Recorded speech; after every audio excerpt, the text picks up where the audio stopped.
चलिए, तो अभी तक हम लोगों ने मौर्य साम्राज्य पूरा पढ़ लिया था। अरे हाँ या ना?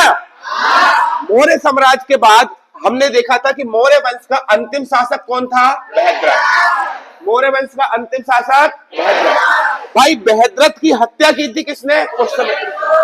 पुष्यमित्र शुंग। पुष्यमित्र शुंग ने कौन से वंश की स्थापना की थी? कौन सा वंश? शुंग वंश। अब शुंग वंश का अंतिम शासक कौन था? कौन था? देवभूति की हत्या किसने की? किसने की? वासुदेव ने कौन से धर्म की स्थापना की? कौन से वंश की स्थापना? कण्व वंश का अंतिम शासक सुशर्मा। कण्व वंश का अंतिम शासक सुशर्मा। है ना? इतनी जानकारी पिछली क्लासेस में आपके पास है। अब हम चलेंगे भाई, सुशर्मा गद्दी से हट गया है। अंतिम शासक कण्व वंश का कौन है? सुशर्मा।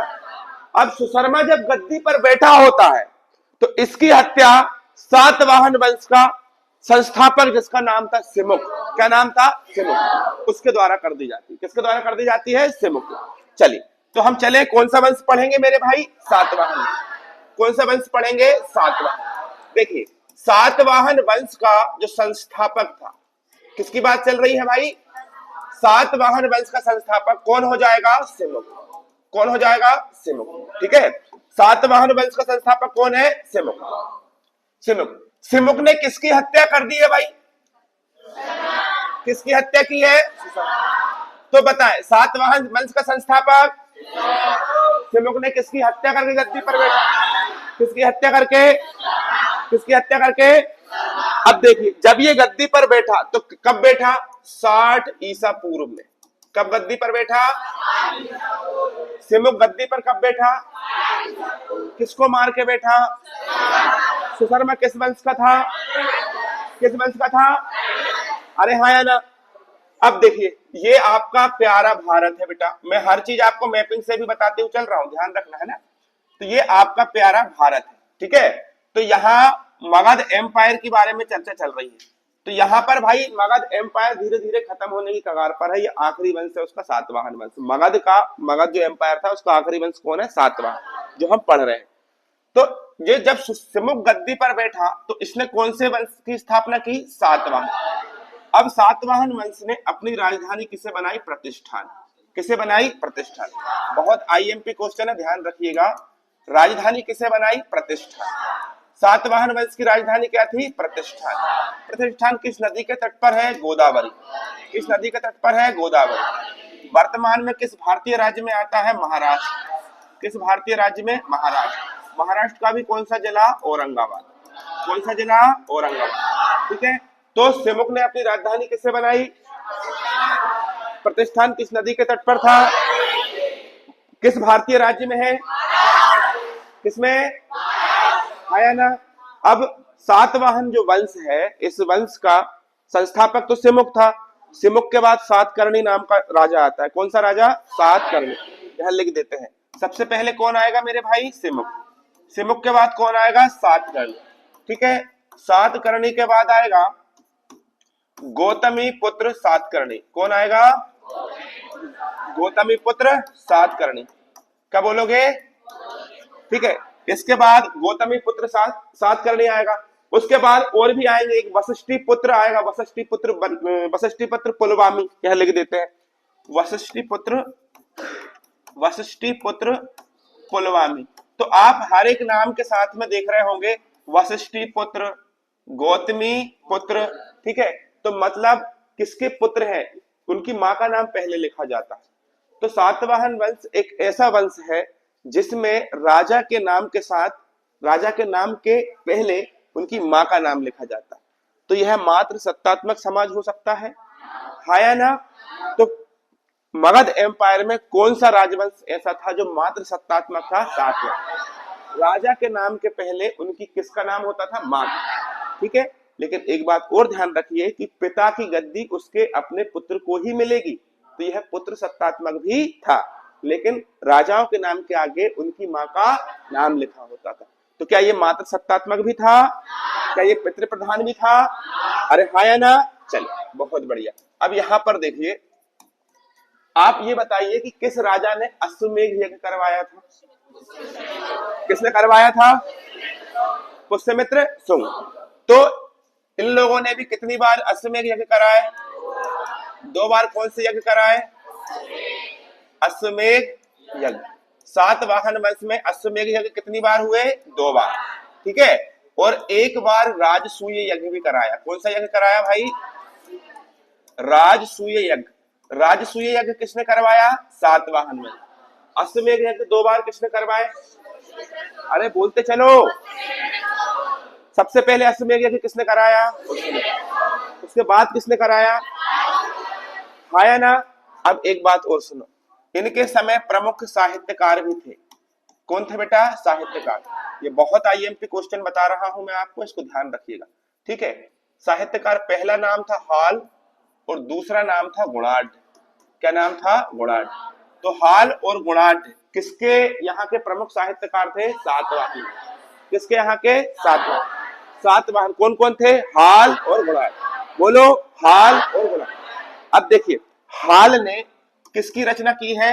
गाथा सप्तशती। गाथा सप्तशती। और गुणाढ्य ने किसकी रचना की है? बृहत कथा। किसकी रचना की है? बृहत कथा। तो गाथा सप्तशती किसने लिखी है? गाथा सप्तशती किसने लिखी है? और बृहत कथा किसने लिखी है? किसने लिखी है? अब एक बात और सुनिए भाई, इन्होंने रचना लिखी, इनमें लिखा कि सातवाहन वंश के जो लोग थे ना, ये किसके सिक्के चलाते थे? सीसे के। किसके सिक्के चलाते थे? सीसे। हम लोग तो मिश्र धातु के सिक्के चलाते हैं, हाँ कि नहीं? ये किसके सिक्के चलाते थे? सीसे के। सीसे के सिक्के चलते थे इनके समय। और जिस सीसे के ये लोग सिक्के चलाते थे, सातवाहन वंश के लोग, वो सिक्का कहां से मंगाते थे? रोम से। कहां से मंगाते थे? रोम। तो ध्यान रखिएगा, सीसे के सिक्के कौन चलाते थे? सातवाहन वंश के लोग। और वो सीसा कहां से मंगाते थे? रोम। रोम किसकी राजधानी है? इटली। इटली की राजधानी। यूरोप का भारत किसे कहते हैं? इटली। यूरोप का भारत किसे कहते हैं? इटली। क्यों कहते हैं? क्योंकि इटली में भारत के जैसी जलवायु है। इटली में कौन सा पर्वत है? आल्पस पर्वत। कौन सा पर्वत है? आल्पस। कौन सा पर्वत है? इटली की गंगा किस नदी कहते हैं? पो। इटली की गंगा पो। इटली की गंगा। चलिए बताएं, तो सीसे के सिक्के किसने चलाए? किसने चलाए? सीसा कहां से आता था? कहां से आता था? अब एक बात और सुनिए, ये लोग ब्राह्मणों को भूमि दान देते थे। कौन सा दान करते थे? तो बताएं, कौन सा वंश जो है ब्राह्मणों को भूमि दान करता था? कौन सा वंश? इसका हमें प्रमाण कहां से मिला है? नानाघाट अभिलेख से। कहां से मिला है? नानाघाट। ठीक है, तो ध्यान रखिए, नानाघाट अभिलेख। नानाघाट अभिलेख। नानाघाट अभिलेख से हमें काय का प्रमाण मिला है? भूमि के दान, भूमि दान का। बताएं, कौन सा वंश ब्राह्मणों को भूमि दान करता था? कौन सा वंश करता था? कौन सा वंश सीसे के सिक्के चलाता था? कौन सा वंश मात्र सत्तात्मक और पितृसत्तात्मक था? सातवाहन वंश का संस्थापक कौन था? कौन था? सिमुक। सिमुक ने किसकी हत्या की थी? किसकी हत्या की थी? किसकी हत्या की थी? अब देखिए भाई, इन्होंने अभिलेख तो लिखा, लेकिन इसकी अभिलेख की लिपि कौन सी थी? ब्राह्मी। आपसे भारत में किसी भी राज्य की पूछ ले, किसी भी अभिलेख में जो भारत में है, तो उसकी लिपि कौन सी मिलेगी? ब्राह्मी। ठीक है। इनकी भाषा कौन सी थी? तो आप बताना, इनकी भाषा कौन सी थी? प्राकृत। इनकी भाषा कौन सी थी? प्राकृत। तो सातवाहन वंश की भाषा कौन सी थी? प्राकृत। लिपि कौन सी थी? 2 बार कौन सा यज्ञ? अश्वमेध यज्ञ। 1 बार कौन सा यज्ञ? कौन सा यज्ञ? है ना। अब मेरी बात सुनो, ये सातवाहन वंश के जो राजा महाराजा हुए, इनको हम दक्षिणापथेश्वर के नाम से, दक्षिणापथ के नाम से भी जानते हैं। दक्षिणापथ के राजा क्या बोल सकते हैं? दक्षिणापथ के राजा। क्यों कह सकते हैं? क्योंकि पहला ऐसा वंश था जिसने साउथ इंडिया में, मतलब कहां जाके? महाराष्ट्र के पास जाके क्या बनाई थी? राजधानी। तो इसे हम क्या कहते हैं? अरे बोलो, दक्षिणापथ। ये दक्षिणापथी, ये दक्षिणापथ के राजा। और एक बात और ध्यान से सुनिए कि अभी तक उत्तर ही उत्तर में चल रहा था पूरा शासन, अब हम कहां बढ़ने लगे हैं? नीचे की तरफ। तो ध्यान रखिए, उत्तर भारत एवं दक्षिण भारत के बीच में सेतु बनाने का काम किस वंश ने किया है? सातवाहन। किस वंश ने किया है? अब आंसर दीजिए, बताएं सिमुख जब गद्दी पर बैठा तो 60 ईसा पूर्व में बैठा, किसकी हत्या करके बैठा? Very good. श्वेत जो सातवाहन वंश था इसने अपनी राजधानी कहाँ बनाई? प्रतिष्ठान। कौन सी नदी के तट पर? अच्छा ये बताएं, इन्होंने 2 बार अश्वमेध यज्ञ कराया, 1 बार राष्ट्रीय यज्ञ कराया।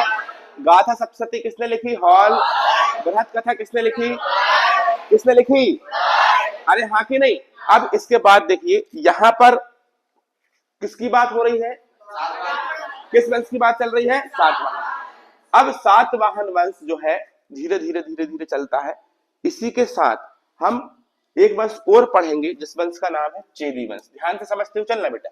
कौन सा वंश पढ़ेंगे? चेदी। अब देखो जब अशोक की मृत्यु हुई, किसकी मृत्यु हुई? अशोक की। तो उस समय पर उड़ीसा में, कहां पर बेटा? उड़ीसा में एक वंश का जन्म हुआ। एक वंश का क्या हुआ बेटा? जन्म। एक वंश की स्थापना हुई और इस वंश का नाम क्या था? चेदी। और उड़ीसा को उस समय किस नाम से जानते थे? कलिंग। किस नाम से? कलिंग। तो इस चेदी वंश के संस्थापक का नाम क्या पड़ा? खारवेल। क्या पड़ा बेटा? खारवेल। हाँ कि नहीं? तो आपने सुना होगा ना कलिंग राजा खारवेल। इसने एक अभिलेख भी लिखवाया था जिसका नाम क्या है? हाथी गुम्फा। जिसका नाम क्या है? हाथी गुम्फा। अच्छा ये चेदी वंश का जो खारवेल राजा था ये जो है मगध एम्पायर के जो मौर्य समाज था, मौर्य वंश था अशोक, क्योंकि उसने अटैक किया था कलिंग के ऊपर तो बदला लेना चाहता था, तो वो अशोक बौद्ध धर्म को मानता था। तो याद रखिएगा खारवेल किस धर्म का अनुयायी था? जैन धर्म का। किस धर्म का अनुयायी था? जैन। अशोक कौन से धर्म का? बौद्ध। ये कौन से धर्म का? जैन। और एक बात और ध्यान रखना है आपको इसके बारे में, कलिंग राजा खारवेल के बारे में, कि कलिंग राजा जो खारवेल था इसने जैन भिक्षुओं के लिए, किसके लिए? जैन भिक्षुओं के लिए कौन सी गुफाएं प्रदान की थी? उदयगिरी। कौन सी गिरी? तो आप ध्यान रखना उदयगिरी की गुफाएं किस धर्म से संबंधित है? जैन धर्म। ये मोस्ट आईएमपी क्वेश्चन है, पेपर में आता है, ध्यान रखिएगा। ठीक है, तो उदयगिरी की गुफाएं किस धर्म से संबंधित है? जैन धर्म। और उदयगिरी की गुफाओं को दान में किसने दिया था? खारवेल। खारवेल कौन था? राजा। खारवेल किस धर्म से था? चेदी। ये कहाँ का वंश है? कलिंग। कहाँ का वंश है? कलिंग। कहाँ का वंश है? कलिंग। इतनी बात समझ में आ गई। अब इसी के सिमिलर आपको याद होगा मैंने जब पुष्यमित्र शुंग पढ़ाया था आपको, पुष्यमित्र शुंग ने जब किसको मारा था? बृहद्रथ को। भाई मौर्य साम्राज्य का जब पतन हुआ, मौर्य साम्राज्य का जब पतन हुआ, मौर्य साम्राज्य का अंतिम शासक कौन था? बृहद्रथ। तो जिस समय बृहद्रथ मरा उस समय गद्दी पर कौन बैठा था? पुष्यमित्र शुंग। उस समय गद्दी पर कौन बैठा था? पुष्यमित्र शुंग। लेकिन आप एक बात शायद भूल रहे हो कि जब पुष्यमित्र शुंग गद्दी पर बैठा, ध्यान से समझना बेटा, यहां पर थोड़े से कॉम्प्लिकेशन आएंगे आपको। ठीक है, यहां पर आपको एक बात देखना है कि जिस समय गद्दी पर कौन बैठा होता है? पुष्यमित्र शुंग।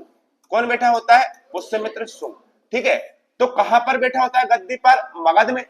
अरे कहां बैठा होता है? हाँ देखो, तो यहां पर कौन बैठा है? पुष्यमित्र शुंग। लेकिन आपको एक बात और ध्यान रखनी चाहिए, याद करो जब सिकंदर भारत में आया था तो उसके साथ एक थल सेनापति था जिसका नाम था सेल्यूकस निकेटर। आया ना? सेल्यूकस निकेटर ने कुछ प्रांत किसको दे दिए थे? अशोक को। अशोक को दिए थे, चंद्रगुप्त मौर्य को दिए। ठीक है, दहेज में। लेकिन एक बहुत बड़ा क्षेत्र जो था ईरान तक का, अफगानिस्तान तक का, ये अभी भी किसके हक में था? Seleucus Nicator. किसके पास था? सेल्यूकस। तो सेल्यूकस निकेटर की जब मृत्यु होती है, ध्यान से समझिएगा, उस समय जब सेल्यूकस निकेटर की क्या हो जाती है? मृत्यु। तो सेल्यूकस निकेटर की जब मृत्यु होती है बेटा, तो उसके बाद उसका एक पुत्र आता है जिसका नाम होता है एंटियोकस प्रथम। क्या नाम था? एंटियोकस। एंटियोकस प्रथम। ठीक है, ध्यान से समझते हो चलना। एंटियोकस प्रथम। एंटियोकस प्रथम किसका पुत्र था? एंटियोकस प्रथम, सेल्यूकस। ठीक है, तो इतना बड़ा साम्राज्य, इतना बड़ा साम्राज्य। ठीक है, ये मैं पढ़ा क्या रहा हूं? अब मैं पढ़ा रहा हूं विदेशी आक्रमण। भारत में कौन से आक्रमण? सबसे पहले अटैक हुआ हिंद, यूनानी, शक, पल्लव और कुषाण। एक ही क्रम में बोलते हो चलो। हिंद, यूनानी, शक, पल्लव। हिंद, यूनानी, शक। सबसे पहले किसने अटैक किया? हिंद, यूनानी। उसके बाद ये सब विदेशी लोग थे। ठीक है, ये सब कौन से लोग थे? विदेशी। तो सबसे पहले कौन अटैक करेंगे? हिंद यूनानी। तो ये हिंद यूनानी का जन्म कहां से होता है मैं वो बता रहा हूं आपको, समझ में आ रहा है ना? हिंद यूनानी कहां से आए? देखो, ये यूनान के थे। यूनान एक देश है जिसको बोलते हैं ग्रीस। ये हिंदुस्तान पर अटैक करने आए थे, इसलिए ने क्या बोला? हिंद यूनानी। ठीक है, तो ये इनका जन्म कहां से होता है वो मैं आपको समझा रहा हूं कि सेल्यूकस निकेटर पश्चिमी उत्तरी एशिया का बहुत बड़े साम्राज्य का मालिक था। सेल्यूकस निकेटर, जिसकी रिश्तेदारी मगध में थी, किसके साथ? चंद्रगुप्त मौर्य के साथ। लेकिन सेल्यूकस निकेटर खत्म हो जाता है और यहाँ मगध का एम्पायर फिर बाद में चेंज हो जाता है। मगध की गद्दी पर कौन बैठ जाता है? पुष्यमित्र शुंग। ठीक है, तो एंटियोकस प्रथम ने इस साम्राज्य को बहुत अच्छे से चलाया, एंटियोकस प्रथम ने। लेकिन जब एंटियोकस प्रथम मरा तो यहां भी चंद्रगुप्त मौर्य खत्म हुए। चंद्रगुप्त मौर्य के बाद अशोक आए, अशोक के बाद फिर आगे आगे 10 राजा हुए बृहद्रथ तक आते आते। ऐसे ही यहां भी बहुत सारे राजा हुए, तो रिश्तेदारी बहुत दूर की हो गई। फिर आप कौन हम कौन जानते हैं क्या? नहीं जानते। तो एंटियोकस प्रथम ने तो बहुत अच्छे से चलाया साम्राज्य, लेकिन जब एंटियोकस द्वितीय आया, ठीक है बेटा, एंटियोकस जब द्वितीय आया तो इसके समय पर भयंकर विद्रोह हुए। इसके समय पर क्या हुए? विद्रोह। और सबसे प्रमुख जो विद्रोह हुआ वो बैक्टीरिया नाम की कंट्री से हुआ। कौन सी कंट्री से? बैक्टीरिया। ठीक है, बैक्टीरिया नहीं, बैक्टीरिया के खोजकर्ता कौन है? ल्यूवेन। हाँ, ठीक है। बैक्टीरिया की कोशिका भित्ति किसकी बनती है? पेप्टाइडोग्लाइकन। चल, तो एंटियोकस द्वितीय के समय पर क्या होना चालू हो गए? विद्रोह। तो जब विद्रोह होना चालू हो गए तो इस समय पर सबसे खतरनाक जो विद्रोह हुआ वो कहां से हुआ? बैक्टीरिया। बैक्टीरिया, बैक्टीरिया नहीं, कौन सा देश है? बैक्टीरिया। कौन सा देश है? हाँ कि नहीं? और बैक्टीरिया जो देश है, इस देश का राजा था जिसका नाम था डियोडोट्स। क्या नाम था? डियोडोट्स। डियोडोट्स ने बैक्टीरिया का जो शासक था खतरनाक तरीके से विद्रोह किया। किसके समय? एंटियोकस द्वितीय के समय। समझ में आ रहा है ना? सेल्यूकस निकेटर का पुत्र कौन? एंटियोकस प्रथम। एंटियोकस प्रथम का पुत्र कौन? एंटियोकस द्वितीय। एंटियोकस द्वितीय के समय पर क्या हुआ? विद्रोह। किसने किया? बैक्टीरिया के राजा। बैक्टीरिया के राजा का नाम क्या? डियोडोट्स। किसने किया? बैक्टीरिया के डियोडोट्स ने किया कि नहीं? अब डियोडोट्स ने आगे चल के, भाई डियोडोट्स है, डियोडोट्स ने अटैक किया। डियोडोट्स ने अटैक करने के बाद बहुत बड़ा क्षेत्रफल पर अपना आधिपत्य जमा लिया था। क्या कर लिया था? बहुत बड़ा आधिपत्य जमा लिया था। अब डियोडोट्स का आगे चल के लड़का हुआ, इसका एक और लड़का हुआ, तो आगे चल के इसकी एक संतान आई। आगे चल के इनके वंश में एक व्यक्ति का जन्म हुआ जिसका नाम था डेमेट्रियस। क्या नाम था? डेमेट्रियस। इसको थोड़ा छोटा करते हैं बेटा, नाम याद हो जाएंगे, मैं अभी याद कराऊंगा, चिंता मत करो, मुझे सब पता है तुम कहां फंसोगे, मैं सारी चीजें जानता हूं, मैं याद कराऊंगा। डेमेट्रियस, ठीक है, डेमेट्रियस। अभी ऑनलाइन क्लास चल रही है, ऑनलाइन क्लास को बंद करके इसको एक बार फिर से आपको रिवीजन करा दूंगा, ठीक है? अभी कैमरा लोड कर रहा है। डेमेट्रियस। डेमेट्रियस कौन? डियोडोट्स के आगे वाली आने वाली, डियोडोट्स का लड़का, फिर उसका लड़का, उसके बाद आया डेमेट्रियस। डेमेट्रियस जब अटैक करता है तो इसका अटैक इतना भयानक होता है कि ये भारत के साथ साथ पूरा अफगानिस्तान, मतलब भारत तो नहीं, अफगानिस्तान ये वाला एरिया पूरा, और पाकिस्तान और हमारा पंजाब अंजाब, ये पूरे क्षेत्र पर कब्जा कर लेता है। कौन कब्जा कर लेता है? डेमेट्रियस। कौन कब्जा कर लेता है? डेमेट्रियस। इतने बड़े क्षेत्र पर कब्जा कर लेता है और राजा बन जाता है। अब इस समय पर डेमेट्रियस यहां पर राजपाट कर रहा होता है। डेमेट्रियस से आगे चल के एक और राजा इसी हिंद यूनानी के क्रम में आता है जिसका नाम होता है मिनांडर। क्या नाम होता है? अब यहां से आपकी कहानी पूरी आपको मिल गई होगी। Menander, Menander. अब गद्दी पर यहां पर कौन बैठा होता है? मिनांडर। मिनांडर, और यहां गद्दी पर बैठ चुका होता है पुष्यमित्र शुंग। मिल गए कि नहीं वापस भाई? तो पुष्यमित्र शुंग, पुष्यमित्र शुंग के ऊपर मिनांडर क्या कर देता है? अटैक। क्या कर देता है? अटैक। पुष्यमित्र शुंग मिनांडर को इस कदर मारता है कि उसकी पूरी हिंद यूनानी की जो कार्य कुशलता थी ना, उसको पूरा एकदम तकिए में भर देता है उसको, है कि नहीं? तो पुष्यमित्र शुंग हरा देता है किसको? मिनांडर। मिनांडर पूरी तरह से हार जाता है। जब मिनांडर हार जाता है तो नागसेन इसके पास जाते हैं और नागसेन इसे समझाते हैं कि बेटा गरम गरम ज्यादा नहीं खाना चाहिए, क्या जल जाएगा? मुंह जल जाएगा। तो यहाँ पर एक बात, इनके बीच में जो संवाद होता है, इनका संवाद एक किताब में लिखा है और इस किताब का नाम है मिलिंद पन्ह। क्या नाम है? मिलिंद पन्ह। ठीक है, मिलिंद पंधो नाम की किताब में किस किस के बीच का संवाद है? नागसेन और मीनांडर। ये क्वेश्चन बहुत आता है, ध्यान रखिएगा। ठीक है, साथ में मीनांडर को नागसेन ने कौन से धर्म की दीक्षा दी? कौन से धर्म की दीक्षा दी? बौद्ध धर्म की दीक्षा दी। किसको दीक्षा दी? अरे किसको दीक्षा दी? अब इतनी बात हो गई। अब यहां से बनने वाले क्वेश्चन को देखिए कि सबसे ज्यादा सोने के सिक्के, सॉरी सबसे पहले, अभी तक काय के सिक्के चल रहे थे, अब जो है काय के सिक्के आएंगे सोने के। तो सबसे पहले सोने के सिक्के किसने चलाए थे? किसने चलाए थे? सबसे पहले सोने के सिक्के, सबसे पहले शीशे के सिक्के सातवां, सबसे पहले शीशे के सिक्के, सबसे पहले शीशे के सिक्के। अच्छा, हिंद यूनानी ने ही एक आर्ट चालू किया था जिसको बोलते हैं हेलेनिस्टिक आर्ट। Hellenistic art. आपने गांधार शैली का नाम सुना होगा, है या ना? तो गांधार शैली किसका परिवर्तित नाम है? हेलेनिस्टिक आर्ट का। तो आपसे पूछे गांधार शैली किसके द्वारा भारत में आई? हिंद यूनानी। किसके द्वारा? हिंद। और जो पर्दे का जो प्रचलन चालू हुआ था, पर्दे का प्रचलन भी कहां से चालू हुआ था? हिंद यूनानी। कहां से चालू हुआ था? हिंद यूनानी। वर्तमान में भारतीय नाट्य कला में पर्दे का बहुत योगदान है कि नहीं? कौन सा पर्दा? ये पर्दा प्रथा नहीं, पर्दा सिनेमा वाला, ठीक है, नहीं वो वाला समझ। तो हिंद यूनानी ने ही पर्दे का, भारतीय नाट्य कला के क्षेत्र में पर्दे के मामले में बहुत विशेष भूमिका निभाई। ठीक है, तो हिंद यूनानी हो गए। अब शक, पल्लव, कुषाण, ये तीनों अपन अगली क्लास से पढ़ेंगे, क्योंकि अभी ज्यादा पढ़ा देंगे तो बहुत कठिन लगेगा। ठीक है, तो आज के लिए इतना काफी है। अब अपन एक बार इसको